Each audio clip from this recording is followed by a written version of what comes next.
আসসালামু আলাইকুম বন্ধুরা, ওয়েলকাম টু কাকুলিস কুইজিন। চলে এসেছি মজাদার একটা রেসিপি নিয়ে। এই রেসিপিটা এতই মজা যে আপনারা এটা একবার ট্রাই করলে এটা বারবার করতে ইচ্ছে করবে বাসায়। দেখুন ভিতরটা কতটা জুসি এবং উপরটা কতটা ক্রিস্পি। এটা প্রতিটা বাইটে আপনি মজা ফিল করবেন, প্রতিটা বাইটে আপনি টেস্টি ফিল করবেন এবং চিজি ফিল করবেন। দেখুন আমি উপকরণে চলে যাচ্ছি।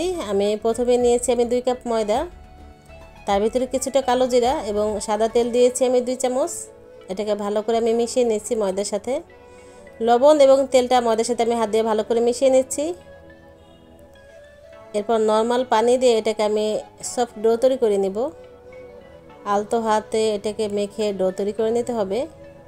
পানিটা আমি একটু একটু করে দিচ্ছি যেন পানির পরিমাণ কোনোভাবে বেশি না হয়ে যায়।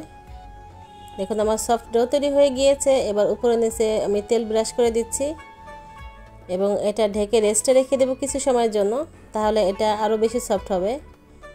আরও কী নিয়েছি দেখুন, নিয়েছি বড় সাইজের 2টা আলুটাকে আমি গ্রেট করে নিয়েছি, গ্রেটারে গ্রেট করে নিয়েছি, তাহলে এটা ভালো হয়। দিয়ে দিচ্ছি আমি 1/2 চামচ লবণ, ধনিয়া পাতা কুচি, পেঁয়াজ কুচি এবং কাঁচামরিচ কুচি। পেঁয়াজ কুচিটা আমি পরিমাণে একটু বেশি দিয়েছি, তাহলে এটা খেতে ভালো লাগে। এবার আমি একটা চামচের সাহায্যে এটা মিশিয়ে নিচ্ছি। এখানে আমি আরও দিয়ে দিচ্ছি আমি 1/2 চামচ চাট মশলা। এটাকে ভালো করে মেশানো শেষ। এবার আমি মোজারেলা চিজ নিয়েছি, এটাকে আমি গ্রেটারে গ্রেট করে নিয়েছি। এর ভিতরে দিয়ে দিলাম আমি গোলমরিচের গুঁড়া, এটাও চামচের সাহায্যে এটা মিশিয়ে নিচ্ছি। এবার নিয়েছি আমি 3টা সিদ্ধ করা ডিমটাকে আমি গ্রেটারে গ্রেট করেছি এবং এর ভিতরে দিয়ে দিচ্ছি আমি 1/2 চামচ টালা ধনিয়া জিরা গুঁড়া, দিয়ে দিচ্ছি আমি চিলি ফ্লেক্স। এটাকে ভালো করে মিশিয়ে নিচ্ছি সুন্দর করে। দেখুন খুব ভালোভাবে মিশিয়ে নিতে হবে। এটা সমস্ত কিছু আমি গ্রেটারে গ্রেট করেছি, তাহলে এটা ঝুরঝুরে হবে এবং সফট হবে, আঠালো ভাব হবে না। হাতে করলে আঠালো ভাব হয়ে যায় এবং দলা পাকিয়ে যায়। তো দেখুন আমার ময়দাটা কতটা সফট হয়েছে মাশাআল্লাহ। এবার আবার একটু মথে নিচ্ছি। এবার ছোটো ছোটো লেচি কেটে নিচ্ছি। আমরা যেভাবে রুটি তৈরি করি ঠিক সেভাবেই সেই সাইজ করে কেটে নিচ্ছি আমি। দেখুন আমার 2 কাপ ময়দা বেশ অনেকগুলোই হয়েছে। এবার চলে যাব বেলাবেলির পালায়।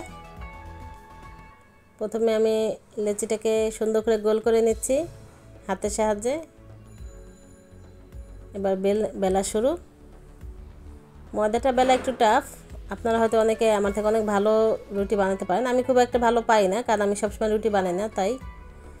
তাছাড়া রুটি আটা তৈরি করলে খুব ভালো হয়, কিন্তু আমি এখানে ময়দা নিয়েছি, ময়দাটা খুব ভালো বেলা যায় না, এটা ছোট হয়ে আসে। যতই বেলে এটা ছোট হয়ে আসে ময়দাটা যেরকম হয়। দোকানে মামারা খুব ভালো এক্সপার্ট, ওরা সবসময় বানায়, তো আমার তো সবসময় বানায় না, যার কারণে রুটি বেলাটা একটু টাফ হয়ে যায়।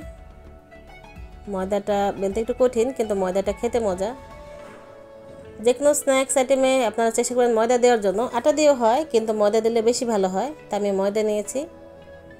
এখন আমি রুটিটাকে মাঝখানে একটু কেটে নিলাম এবং একটা পাটে দিয়ে দিচ্ছি আমার সেই আলু যেটা মাখিয়ে রেখেছি বিভিন্ন জিনিস উপকরণ দিয়ে, এবং আরেকটা পাটে দিয়ে দিলাম আমি ডিম কুচিটা। ডিমের ঝুড়িটা আমি দিয়ে দিচ্ছি। এর উপর দিয়ে দিলাম আমি মোজারেলা চিজ। আলু এবং ডিমের 2টা পাটেই আমি মোজারেলা চিজ দিয়েছি। চিজের পরিমাণটা একটু বেশি দিয়েছি, তাহলে এটা খেতে বেশি ভালো হয়। দেখুন আমি ভাজ করে নিচ্ছি কিভাবে। আমার ইচ্ছা ছিল আমি 3টা পাটে আমি 3 রকম দিব আইটেম, তো ভাবলাম যে আলু এবং ডিমের মিশ্রণে আমি চিজিটা দিলে বেশি ভালো হয়, তাহলে আলু এবং ডিমের ভিতরে চিজের ফ্লেভারটাও পাওয়া যাবে।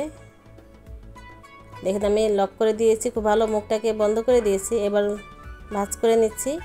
খুব সহজে ভাজ করা যায়, আপনারা দেখুন আমি কীভাবে ভাজ করছি। মাশাআল্লাহ আমার একটা তৈরি হয়ে গেল। এবার চলে এসছে আবার আরেকটা বেলতে। এভাবে বেলে আমাদের বাকি সবগুলি আমরা তৈরি করে নেব। দেখুন আবার একটা রুটি তৈরি হয়ে গেল। আবার মাঝখানে কেটে দিলাম। এবার একটা অংশে দিয়ে দিলাম আমার সেই আলু মাখনা এবং ডিম ঝুরি, সুন্দর করে বিছিয়ে দিব। তার ভিতরে দিয়ে দিচ্ছি আমি মোজারেলা চিজ, গ্রেট করা মোজারেলা চিজ দিয়ে দিচ্ছি। এবার একটু পানি দিয়ে সাইডগুলোকে আমি একটু পানি ভরিয়ে দিচ্ছি এবং যেন খুব ভালোভাবে এটা লেগে যায়। দেখুন মুখটা ভালোভাবে বন্ধ হয়ে যায়। মুখটা ভালোভাবে বন্ধ করে দিলাম যেন আমার ভিতরে পুরটা বের হয়ে না আসে। আপনারা চাইলে এইভাবে ভাজতে পারেন, তো আমি আরেকটা ভাজ দিয়ে নিব দেখতে যেন সুন্দর হয় সেই জন্য। দেখুন আবার একটা ভাজ করে নিলাম এবং মুখটা বন্ধ করে দিয়েছি। মুখটা খুব ভালোভাবে বন্ধ করে দিব যেন কোনোভাবে ভিতরের অংশটা বের না হয়ে যায়। আবার ভালোভাবে আমি এটাকে ডিজাইন করে দিলাম। খুব ইজি, দেখুন মাশাআল্লাহ আমার কত সুন্দর হয়েছে আমার special cheesy bite with egg potato. এটা যে কোনো সময় আপনারা এটা তৈরি করে নিতে পারেন।